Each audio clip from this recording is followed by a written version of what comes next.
What is up, Corporate Misfits? Happy Friday. I'm your host, Brittany Darrington, founder of the Corporate Misfit Club and business strategist for women entrepreneurs who are looking to start, launch, and grow their business.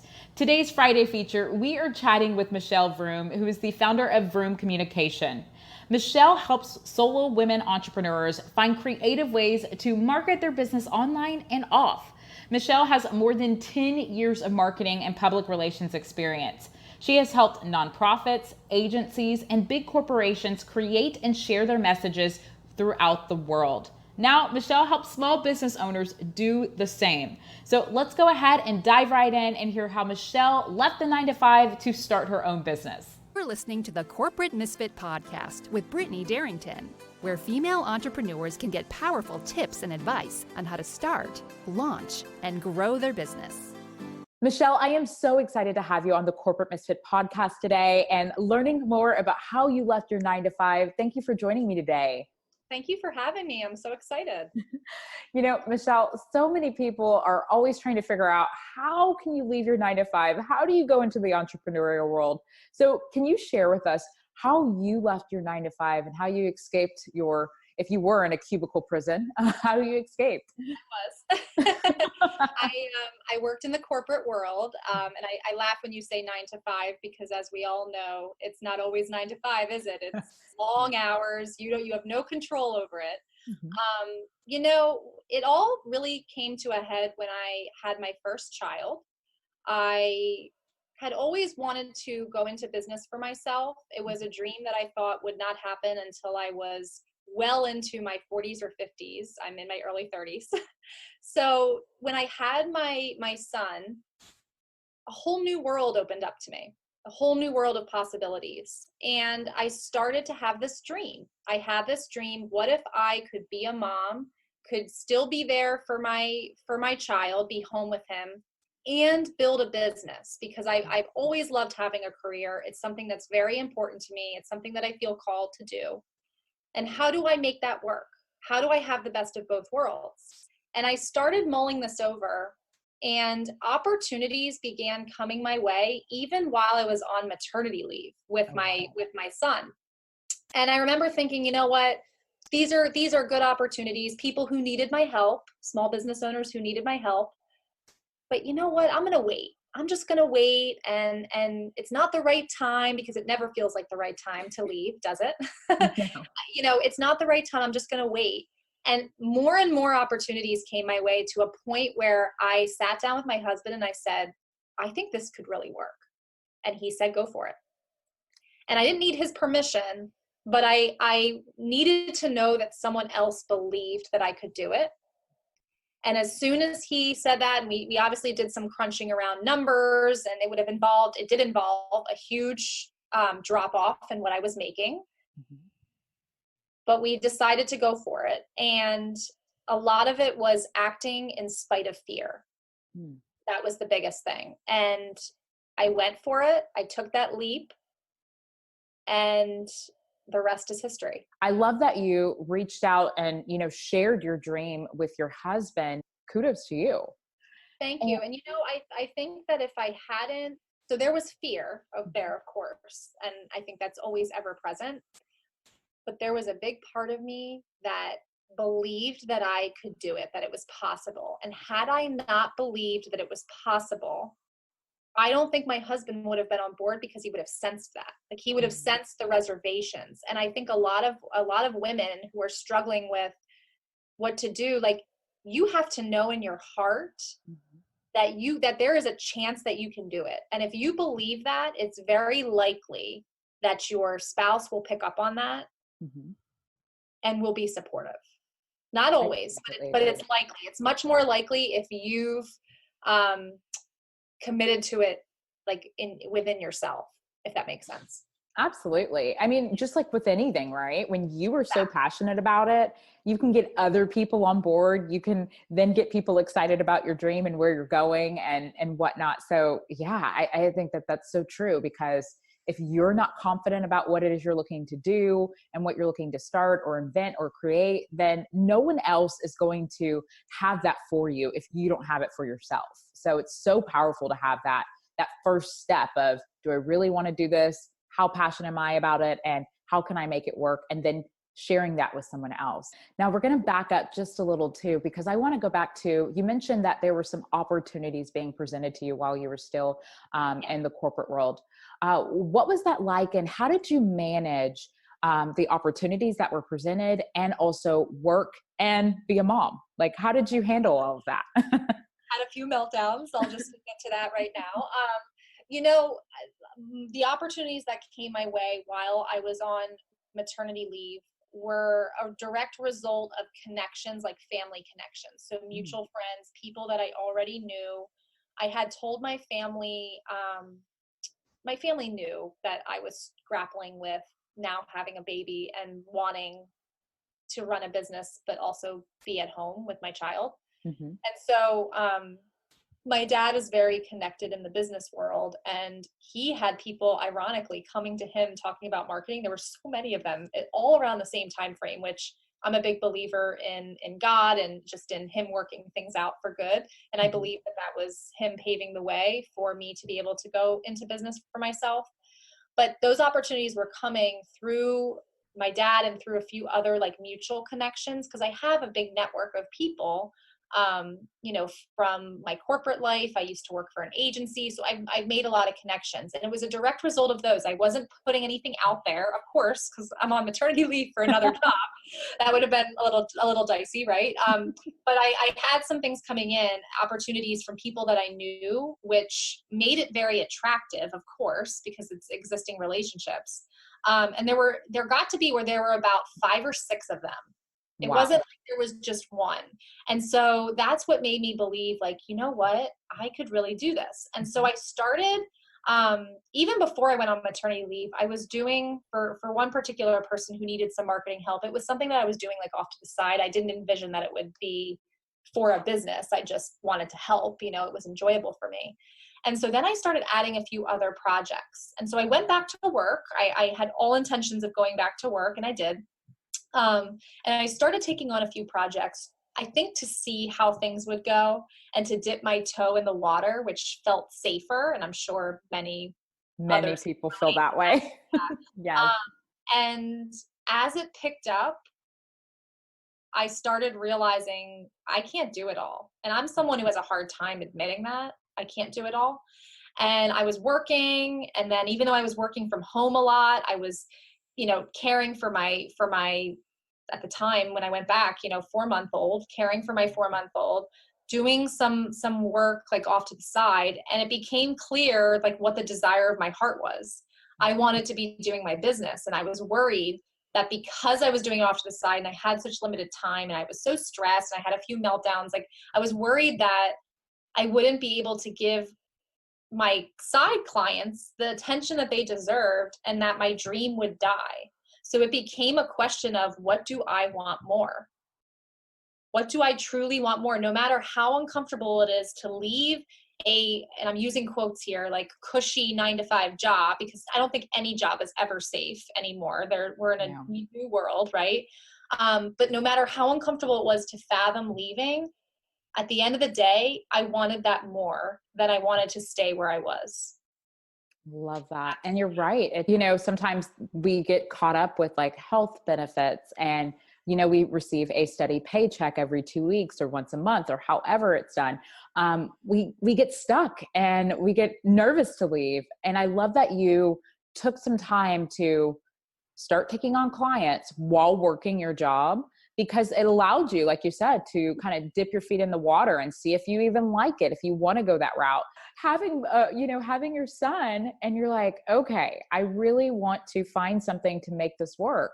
And I believe that sometimes when you just get in that mindset of like, I want to create this life for myself, and I want to create this life for my family, things get into alignment. And it's funny how like things get out of the way when you are clear on what it is that you want. Like opportunities just start presenting itself. And that's exactly what happened to you.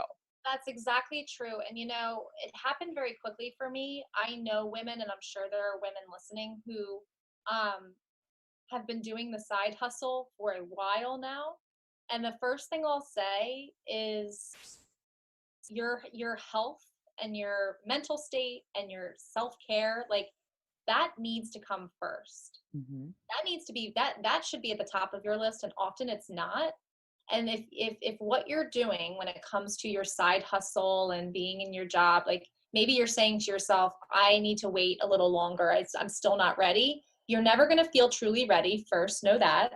Second, if it is making you like hurting your health or just making you run down and burnt out, you have a decision to make about what you want to do for your quality of life. Like quality of life is something that I don't think we emphasize enough. Like we put it on the back burner. And that was a huge piece for me too. So I would encourage anyone listening who's struggling with that, make the decision that's best for your quality of life as well. And then the third thing I'll say is give yourself permission to live the life that you want. I mean, at the end of the day, was it harder? Did I take a chance? Were there sacrifices that we made financially in order for me to do that? Oh yeah, you better believe it that there were. But in the end, being able to be, and this is not knocking anybody who puts their kids in daycare at all. I mean, we all do what we need to do. I should say that. But being able to be at home with my child, like still being home, but also working, that was something that was worth the sacrifice to me. That was my dream. And I had to give myself permission to chase it. I love that, because it is true, Michelle, we don't give ourselves permission to do a lot of things. Sometimes we're waiting for others to give us permission. And I have learned in entrepreneurship, especially, you have to give yourself permission and you have to go out there and do what you need to do to get where you want to go. Were you always that way, or did you kind of work your way up to, I'm going to give myself permission to do these specific things within my business?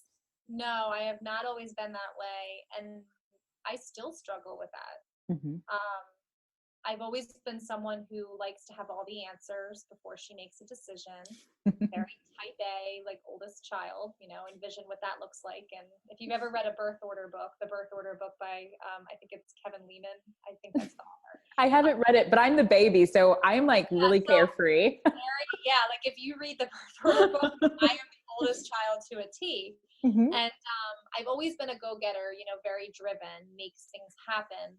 But from like an emotional standpoint, it's hard for me. I feel very obligated to please others, to do the things that I think I should, or that society tells us we should, right? Because that's a big thing. A lot of people are doing what they think they should be doing, and they're not actually chasing what they want to chase. And by the way, even after you get into business, and I'm 2.5 years in, I've had some huge milestones this year that I've hit, like big goals, big growth.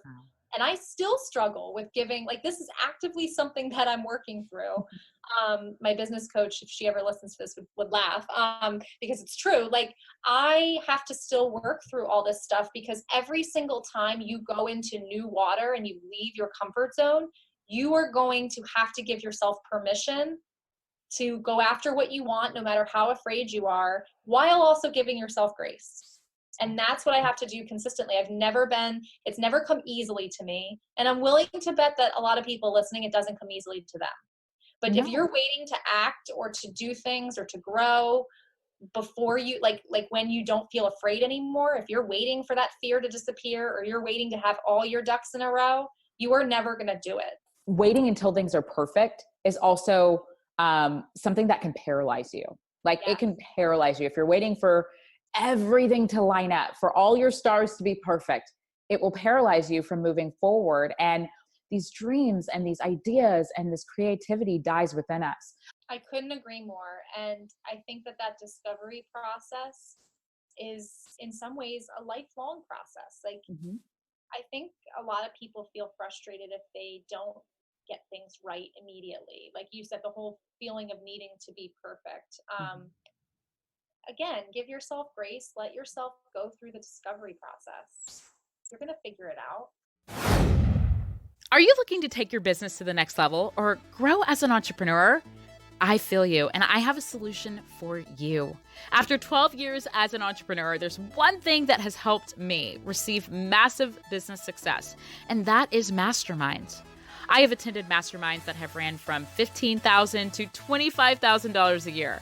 But I decided to create one that is exclusively for women entrepreneurs and one that every woman can afford. For just $7, you can be a part of a high-level mastermind that helps you reach new heights in your business. Whether you're looking to start a business, start a podcast, overcome money blocks, improve your mindset, or authentically grow your social media, this is a place for you to come and get the support, guidance, and ultimately reach new heights. Misfit Masterminds has all the resources capable of helping you achieve any of your goals. Why wait for your dreams to fall into your lap when you can start by joining our Misfit Mastermind for just $7? All the details are in the show notes, and we hope to see you inside. Now, Michelle, you said something earlier about having a coach, a business coach. And one of the things that I have found is that a lot of new entrepreneurs sometimes are really afraid to invest in themselves, or even entrepreneurs who have been doing this thing for a while, but might be stagnant in their business. They're afraid to invest in themselves because they feel like maybe that money should go towards my business. Maybe it should go here. Now, I would love to hear your thoughts because I have spent thousands and thousands of dollars, I don't even know how much, on investing in myself, but I would love to hear your thoughts on how you found your business coach and if that was something that was holding you back with investing yourself, especially in the beginning stages. Absolutely. I have a lot to say on this because, so by nature of what I do, being a marketing strategist, I come across a lot of women who need the help but are afraid to invest in getting it. Mm. And some of this is a little bit of tough love for people listening, and I'm okay with that. Here's the deal, and I'll even use myself as an example just in regards to growth from year 1 to year 2. So after year 1, I decided to make the investment. My whole first year in business, I struggled. I felt like I had to do it all. I held tightly to those purse strings. I didn't feel like I could invest anything. And I bought into the whole concept, and maybe this has happened with you and others listening might resonate with this too. I bought into the whole concept around the first few years of business. You have to just struggle. You have to just keep plowing through, you know, just wait, like keep suffering. Like that's the message essentially that we're getting. And while growing a business and being in the initial phases is very difficult, do not get me wrong. That's why not everybody does it. You don't have to suffer and struggle as much as you currently are trying to do it on your own. Mm-hmm. And it took me a year to figure that out. I had to eventually I just realized like I can go further faster if I have someone helping me. And as scary as that investment was, what was scarier to me was going without clients, not bringing in business, killing myself in the process. That was a scarier thought. Yeah. Not like, you know, the short term, I mean, not a short term investment, but not the investment that I was making in a short period. Like I did not want my business dream to die. You know, I didn't want it to die. And, that was essentially why I decided to invest. The possibility of what could be and how much more quickly I could get there was huge for me. And since working with a coach, I've accomplished things that I've only dreamt of. Mm-hmm. I never dreamt I'd hit 10K in 1 month. And I did for the first time in June. I hit 18K in September. Wow. And I don't say this to brag. I say this to show like it is possible. Whatever your dream is, yours might not be the same, but whatever your dream is, it's possible. But if you're not giving yourself permission to dream, and most of us do not, then you need support. You need someone to help draw that out of you. And that's what I say to potential clients who are struggling to get business is I tell them, listen, what's every day that you struggle and you don't bring in clients, what's that costing you? Not just money in your business, but what's it costing you in life? If you are not prepared, this is where the tough love comes into play. And I may upset some people saying this, but if you're not prepared to invest in your business, then it's not a business, it's a hobby. You are worth investing in. You deserve more and your business deserves more. And if you don't believe that, a coach will help you believe that. I'm a firm believer that if you don't invest in yourself, one, how do you expect to grow? And to how do you expect someone else to invest in you, buy your products, buy your services? Yes, yes. You know? Yes. Oh, you're preaching to the choir. And it's I so just true. said that the other day on a Mhm. Facebook Live I did in one of my groups. If how can you, so I have people who come to me, right? And they want clients and they want to hit 10K a month, Mhm. but they're not willing to invest $300, let's say. They're not willing to invest a dime in their business. And it's like, how can you ask someone to make a bigger investment in you if you are not willing to do that yourself? How can you expect to hit 10K, 20K, like whatever that dream is? How can you expect to hit those months all on your own without spending a dime? That's like being broken down in a parking lot next to a gas station in your car, right? Mhm. And instead of investing the money that it takes to get a full tank of gas to get to your destination, you get out of the car, you walk around behind the car, and you're pushing it. And you push it to your final destination. That's essentially what you're doing, except you can't really push a car by yourself. Mhm. So you're pushing it, it's not budging, but you're still pushing, and the gas tank is right there. Wow. That's what we're doing when we are afraid and we don't invest in our businesses. Oh, I love this, Michelle, because Yeah. it's so true. Yeah. You know, you have to be willing to invest in your business and yourself. And that is, gosh, just having a coach to hear you say you went from a year of business where you were working your butt off and all of a sudden you started seeing results that you have dreamt of. And that's the whole, that's why I always recommend it. I'm like, if you want to get to where you want to go faster, and I learned this maybe a couple of years ago in a mastermind. But if you want to get to where you want to go faster, you have to be willing to say, I am ready and I accept help in my business. I'm ready to learn. I'm ready to grow, and I'm ready to get to the next level. Because if not, what usually happens is that you stay stagnant. And in the United States, unfortunately, 8 out of 10 businesses shut their doors in 18 months. Yep. And so if you want to stay in business and you want to grow and you want to be able to serve others with whatever it is that you're doing, you have to find a way to make this business not only just work for you financially, but work for you mentally, spiritually, and whatnot, so that you can keep doing what you love and grow from it too. Do you do any routines to help you with mindset? Because again, going from employee to entrepreneur is a ongoing thing, and it is a big shift. So what are some routines or practices that you do to help you with mindset? Yeah, so working with the coach was huge in that capacity because there's a lot of journaling prompts and exercises that I work through around what's going on with my mindset and why I don't feel I deserve clients or deserve success. There's a lot of things tied in with your self-worth and deserving. Mm-hmm. So journaling is huge for anyone who, whether you journal or not regularly, I think it's a good practice to adopt in business. Prayer is important to me. As I mentioned, my spiritual life is very important. God comes first, and he should come first. I don't always make him first, but he should come first. And so spending some time at the beginning of my day praying and doing devotions versus checking email from bed, like that's a dangerous thing to do as well, because if right away at the start of your day you're checking your email or scrolling through social, comparing yourself to what other people are doing and feeling like you fall short, if you start out your day in that mindset, it's going to impact everything else that happens. So for me, it's starting it out praying, spending some time in devotions, eating breakfast, like taking care of myself. It's hard to be in a good mindset if you're not taking care of yourself and if you're still in your pajamas and sweats all day. Yeah. Now, do I do this every single day? No. But the days that I do, that I make it a habit to do, are by far the better days.